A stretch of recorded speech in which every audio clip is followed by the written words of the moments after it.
Olá a todos e todas, meu nome é Matheus Issa, eu sou um aluno recém-graduado em bacharelado em Ciências Físicas e Biomoleculares pelo Instituto de Física de São Carlos, e hoje venho apresentar o trabalho que desenvolvi ao longo da minha iniciação científica, denominado PVT, uma ferramenta de visualização computacional para identificação de amebas de vida livre. Esse trabalho contou com a colaboração do professor Otávio Henrique Timan, do IFISC-USP, e colaboração da doutora Natália Garla Bellini, do Instituto Butantan, e do professor Douglas Cedrinho Oliveira, do Instituto Federal Goiano. Essa apresentação é parte integrante da 12ª Semana Integrada da Graduação e Pós-Graduação no Instituto de Física de São Carlos, bem como do 30º Simpósio Internacional de Iniciação Científica e Tecnológica da USP. O trabalho foi desenvolvido de julho de 2021 até junho de 2022 no grupo de Biofísica e Biologia Estrutural Sérgio Mascarenhas, do IFISC-USP, do qual eu faço parte desde 2019. Sendo assim, a primeira pergunta a ser feita acerca dessa temática é o que são as amebas de vida livre? Elas nada mais são do que micro-organismos eucariontes unicelulares que possuem a peculiaridade de poderem ser encontrados livres no ambiente ao longo de todo o território, justamente pelo fato de não serem parasitas obrigatórios. No entanto, algumas espécies se destacam por serem parasitas oportunistas facultativos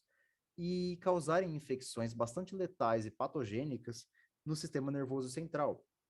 causando uma rápida progressão da doença no paciente infectado e o levando a óbito de maneira muito breve. Exemplos bastante marcantes dessas espécies são as representantes do gênero Negleria e a Cantameba, onde na figura abaixo é possível encontrar fotos de microscopia dos estágios de vida da Negleria gruberi. Em A, o estágio de vida de cisto, que é o estágio de vida de resistência. Em B, o estágio de vida de trofozoito ameboide, que é o estágio infectante. E em C, o estágio de mobilidade também, que é o estágio flagelado. Países como o Brasil acabam se tornando cenários muito propícios para que essas amebas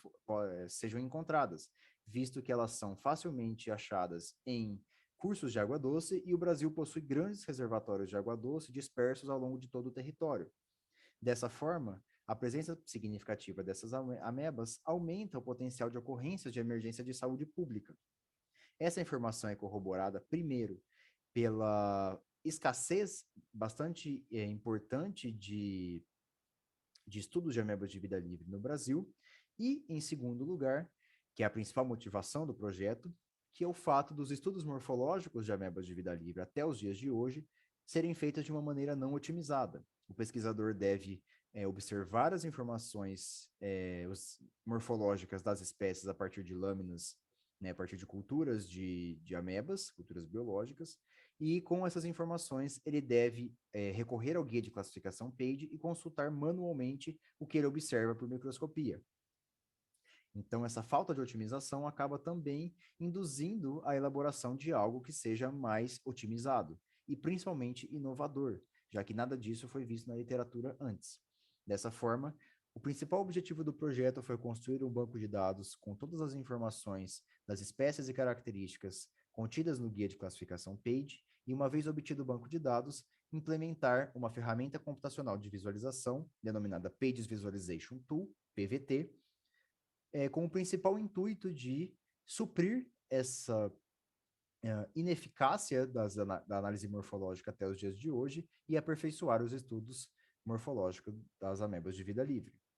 Dessa forma, as informações contidas no guia de classificação PAGE foram compiladas em tabelas, colocando-se as espécies nas linhas da tabela e as características morfológicas associadas nas colunas, e então aplicar técnicas de visualização multidimensional associada a recursos web para gerar uma interface gráfica de um software capaz de ser bastante otimizado e bastante funcional. Utilizou-se, perdão, a ferramenta de coordenadas paralelas para gerar uma interface onde o usuário consegue selecionar as informações que ele observa no microscópio nas colunas e o programa vai filtrando aquelas informações inseridas para gerar, ao final, a espécie mais provável que o pesquisador está observando, ou pelo menos o gênero mais provável. Com isso, associando-se esse software às análises morfológicas, consegue-se, portanto, uma análise morfológica mais otimizada. No entanto, esse projeto visou construir apenas o software e não elucidar os resultados gerados a partir da utilização desse software. Bem, o guia de classificação PAGE foi capaz de gerar 225 espécies nele catalogadas, associadas a 484 características morfológicas, gerando um banco de dados com quase 11 mil dados. Dentre essas 484 características morfológicas, nove categorias foram possíveis de ser implementadas, sendo os estágios de vida de trofozoito, cisto e flagelado, bem como as informações associadas aos corpos de frutificação produzidos por algumas espécies, a temperatura de crescimento associada, o meio de cultura utilizado para a obtenção daquelas informações, o estilo de vida das amebas e também a distribuição geográfica. Nessas informações foram colocadas as descrições do que era observado, dimensões máximas, mínimas e médias, e a presença ou ausência de estruturas ao longo de todo o corpo daquelas amebas. Analisando-se todas essas informações, fazendo-se uma análise bastante refinada, foi possível identificar que as características dos 3 estágios de vida e também a do corpo de frutificação foram essenciais e as mais relevantes para a distinção das espécies, pensando-se em todo o conjunto de dados, tendo em vista que as informações dos estágios de vida são as mais abrangentes, especialmente de trofozoito, por apresentar 330 características morfológicas, e a dos corpos de frutificação, por ser capaz de separar uma ordem taxonômica inteira do resto do grupo, que é a ordem Acrasida. Com esse banco de dados, foi possível fazer uma análise preliminar para o software PVT apenas para o estágio de vida flagelado das espécies do gênero Valcampia e Negleria para verificar se o software estava funcional ou não. Então, foi possível gerar essa interface contendo as espécies nas linhas e as características nas colunas, conforme previsto, e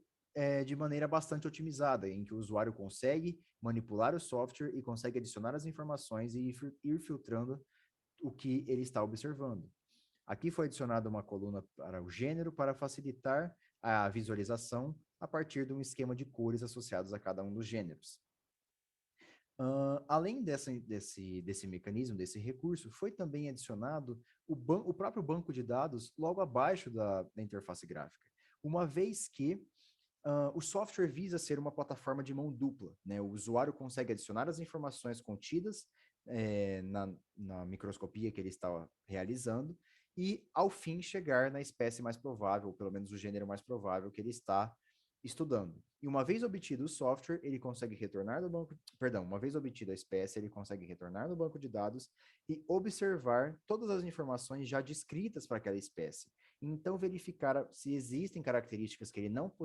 foi possível ele observar no microscópio, mas que estão descritas para aquela espécie, complementando ainda mais o estudo realizado para aquela amostra biológica analisada. Então, o software mostrou já de início uma alta funcionalidade e uma alta efetividade otimizada para os estudos morfológicos. Dessa forma, é possível concluir que o guia de classificação PAGE permitiu a geração de um banco de dados com quase 11 mil informações, de 225 espécies e 484 características morfológicas, e essa análise cuidadosa e refinada dos dados permitiu constatar uma relevância maior para as características relacionadas aos 3 estágios de vida, flagelado, cisto e trofozoito, em especial de trofozoito, por ser a mais abrangente de todas, e aos corpos de frutificação das espécies que o possuem e o produzem, visto que ele é capaz de separar a ordem Acrasida por inteiro do restante do grupo. Dessa forma, embora tenha se feito uma análise preliminar da ferramenta PVT e ela por si só já tenha demonstrado alta eficiência, naturalmente ainda é necessário completá-la para todo o conjunto de dados, todo o conjunto dos quase 11 mil dados do banco de dados do PVT, para torná-lo ainda mais completo e, uma vez isso feito, atualizá-lo com os dados morfológicos mais recentes e até mesmo moleculares, tornando-se assim uma ferramenta inovadora, otimizada, dinâmica, que pode auxiliar nas futuras pesquisas na temática e também servir como modelo para estudos em procariotos e outros eucariotos. Sendo assim, eu gostaria de agradecer o fomento da FAPESP e do CNPq, em especial a FAPESP por ter concedido a bolsa e pelo projeto fazer parte do projeto Biota, da Agência de Fomento. Muito obrigado.